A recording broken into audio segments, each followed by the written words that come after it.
Welcome into the Wacky Dynasty Podcast. I'm your host, the Big Cheese, joined today with my co-host, the Little Cheese. How you doing? I'm doing pretty good. I was in Kansas City, so that's why we're a day late with this. How's your life been? Eh, Did you ever find that spider? no, it's still lurking somewhere. It's been keeping me up at night. I don't blame you. Let's get going. All right, let's get into the matchups. If my computer will let me. Oh my god, I know. You made the freaking title switch go for so slow. All right, week 5 I didn't do recap. anything. I don't believe you. All right, so we got me versus Paul. I mean, did anyone think any different of what was going to happen in this game? I thought you were gonna pull it out. You know, Really? Rico went crazy. Yeah, there he is in the top right corner. Kyler did pretty good. That's all I really want to say about my team. And on Paul's side, I mean, go Paul's ahead. team is looking like a championship contender right now. He's a juggernaut. Absolutely. Kyron can't be stopped. Mike, if it's a Mike Evans game, it's going to be a Mike Evans game. Kelsey is back. ETN is hurt, but am I getting shot in the top right? you're just figuring that out now. What in the world? I can't believe you didn't see this before the podcast. I'm glad we're getting your live reaction. Get that off the screen. Let's go to the next one. All right, this is your game. You want to say a few words, maybe? Yeah, I almost cracked 90 this week, so I'm getting better.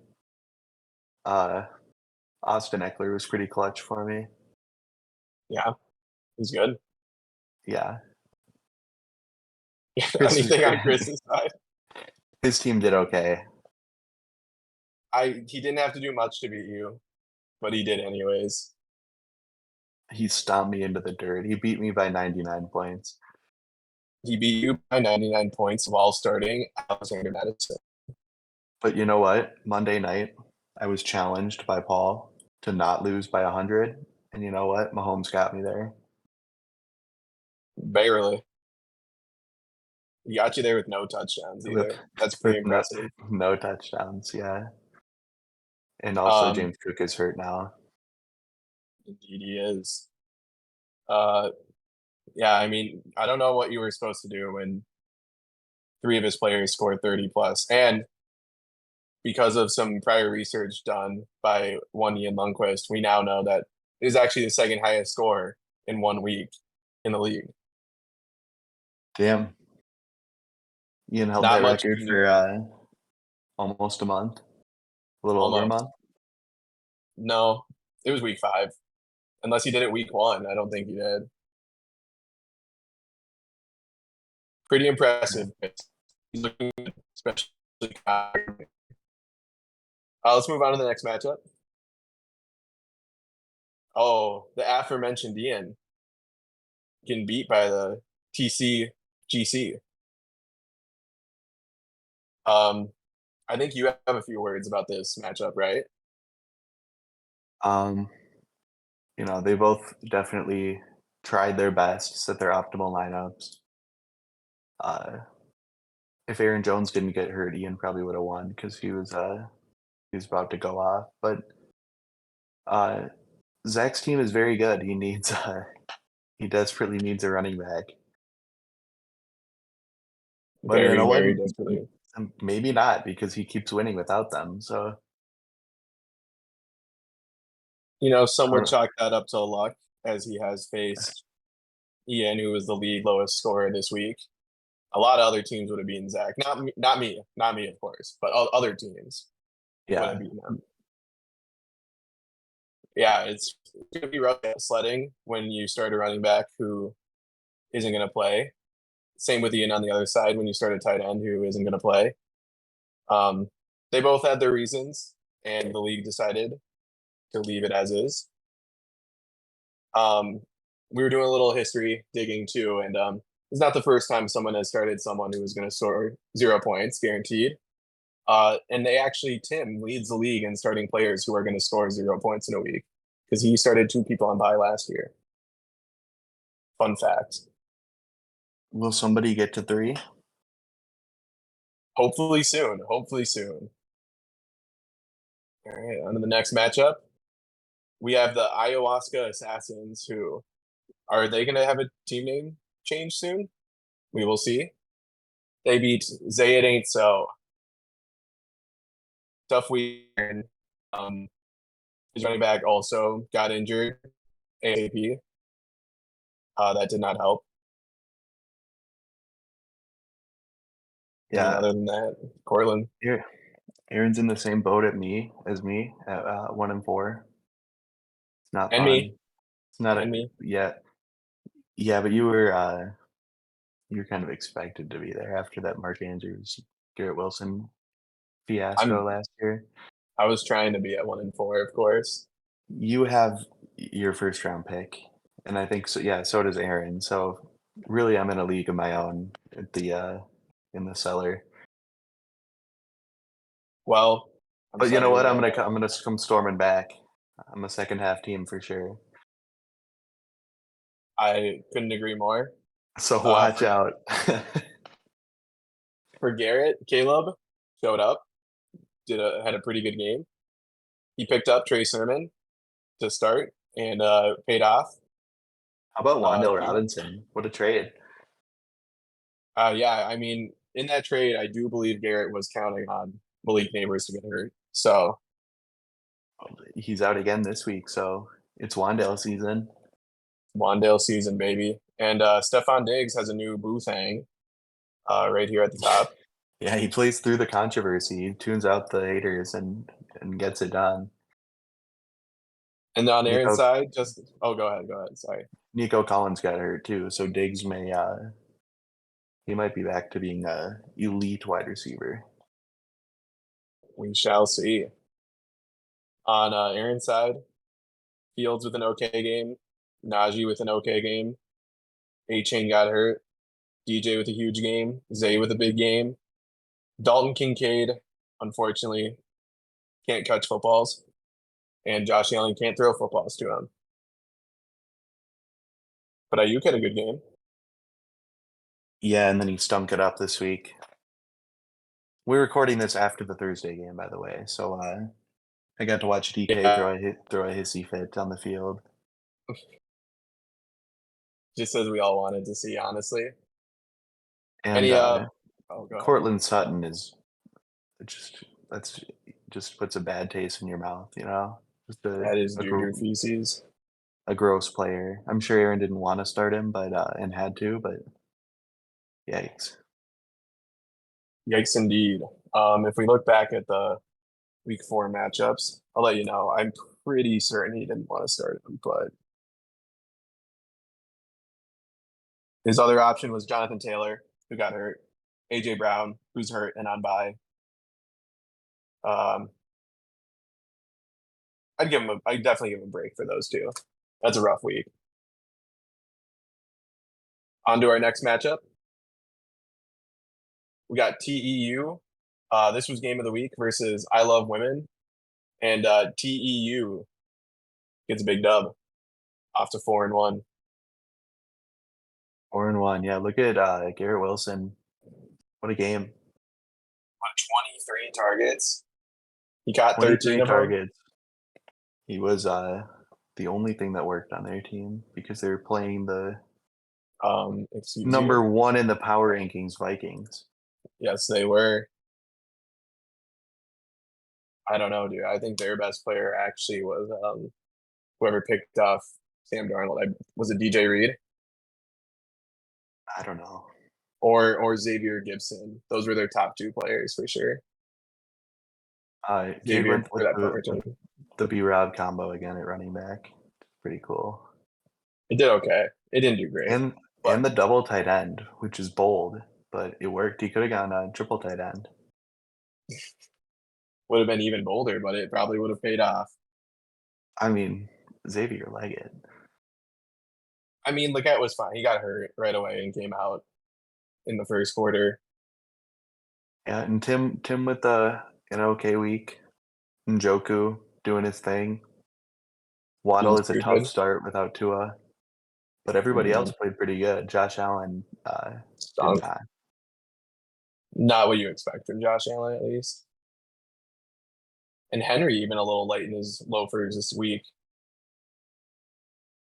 You can expect bigger things from him sometimes, especially in such a high scoring affair. Late in his loafers. And the big news from this game is actually the Nico Collins news. He is going to IR.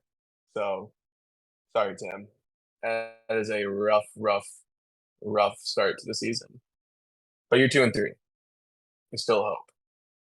Better than 1-4.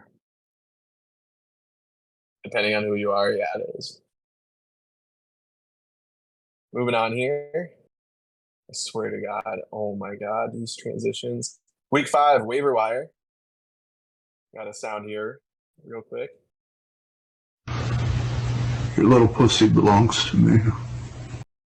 So these little pussies belong to us now. I'm not reading all these off. Are there any that stand out to you? I'm starting Daniel Jones this week against Ian. That's pretty funny. Taysom Hill might have been a good pickup for Paul, depending on what position he's playing. Well, he's out this week, actually. Never mind then. Sorry, Paul. I'll fact check myself right now, but and 90% Spencer Rattler's a good pick. I mean, a starting rookie quarterback. We'll see. I have one of those. I got one of those on my taxi squad, though. Congrats. And I can confirm Taysom Hill is listed out for this week. But, maybe Paul doesn't need him. He's got, Kelsey's out. Yeah, Paul might have picked the wrong tight end. Unless he's got another one. I like the drop of Gabe Davis by Aaron, only to add him. Right back, and then try to trade him to me. Oh, wow. Big trade. I have never hit decline faster in my life, dude. You sent me a trade that I quickly hit decline on too. So don't go blasting Aaron. I don't believe it. I only send good trades. Good trades for yourself. Paul dropped Cam Akers in the news that Mixon and Dameon Pierce might be back. Should be back. Yeah, the ayahuasca assassins drop Aaron Rodgers. That was a big one. Their leader. Everyone was asking, what's the team name going to be now? Or is he just going to keep it and ride it out? We'll find out. We're all waiting on the edge of our seats. But Garrett with the double New York Giants wide receivers who aren't Malik Neighbors. Very bold. But it's working out, especially while he's out. I like it. They're both going to go have big games with Danny Dimes throwing them the ball.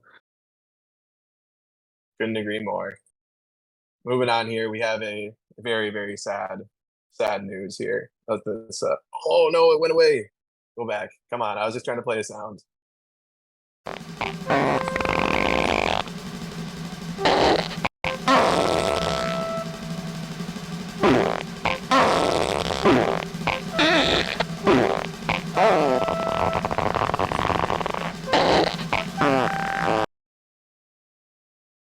We have lost one of our own in the Guillotine League.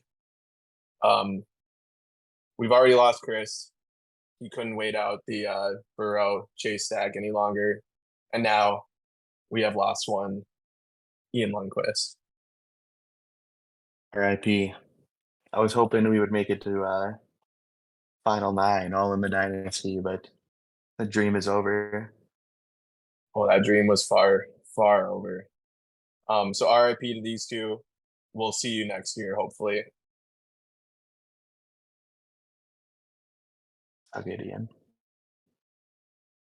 On to the power rankings.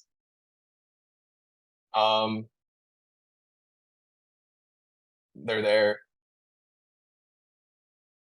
I mean, we do this every week, and I still have nothing to say. The same people are actually. Was Chris a contender last week? I don't think he was. He is now. And Definitely is. Zach is feeling frisky. Frisky with his running backs. I'm 4-1.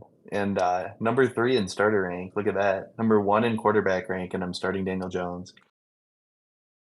That's how you know it's going good for you. But you're also number 5 in running back, number 7 in wide receiver, number 5 in tight end.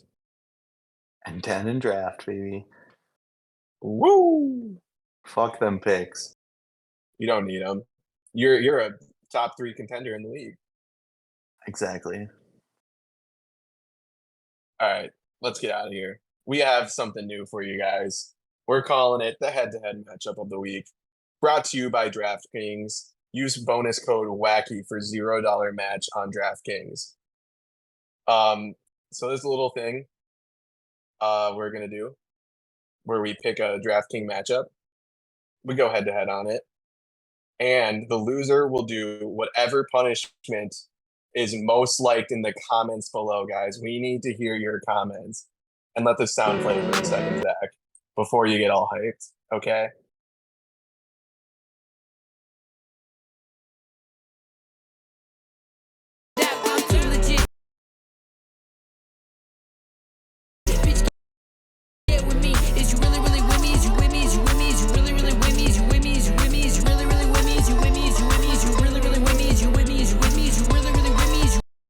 Sorry about that extra long silence. It didn't play right away. So if you don't know how this works, you're given a salary cap of $50K.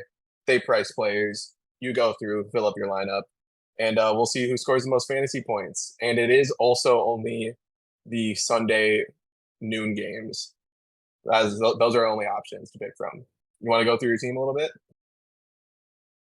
Nah, not really. I have Rico Dowdle, so I think he's going to be the X factor for my team.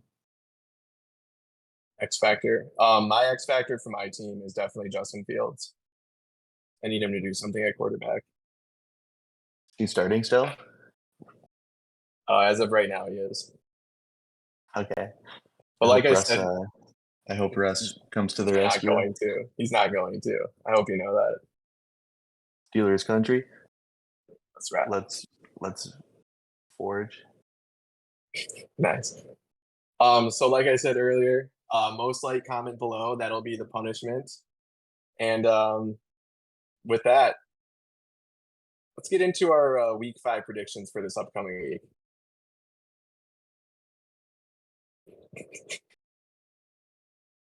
So last week I went 3-2 with my picks, bringing me up to a lovely 12-13.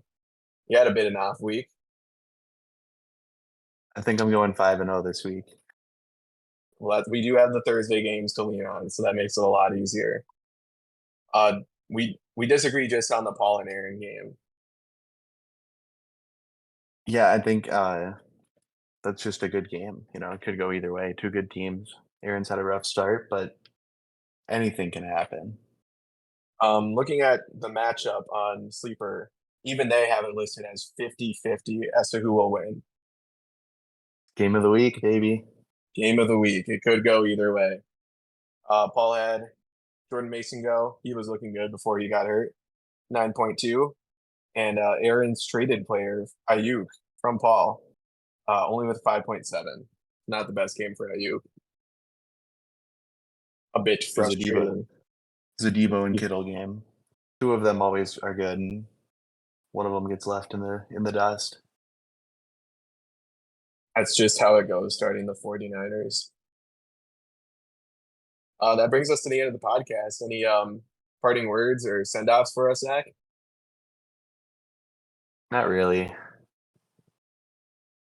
All right. Well, last week you were a lot more entertaining, so maybe I can pick it up. Who's a good user that we all like that has a memorable send-off?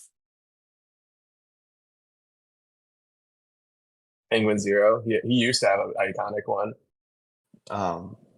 Matt Pat.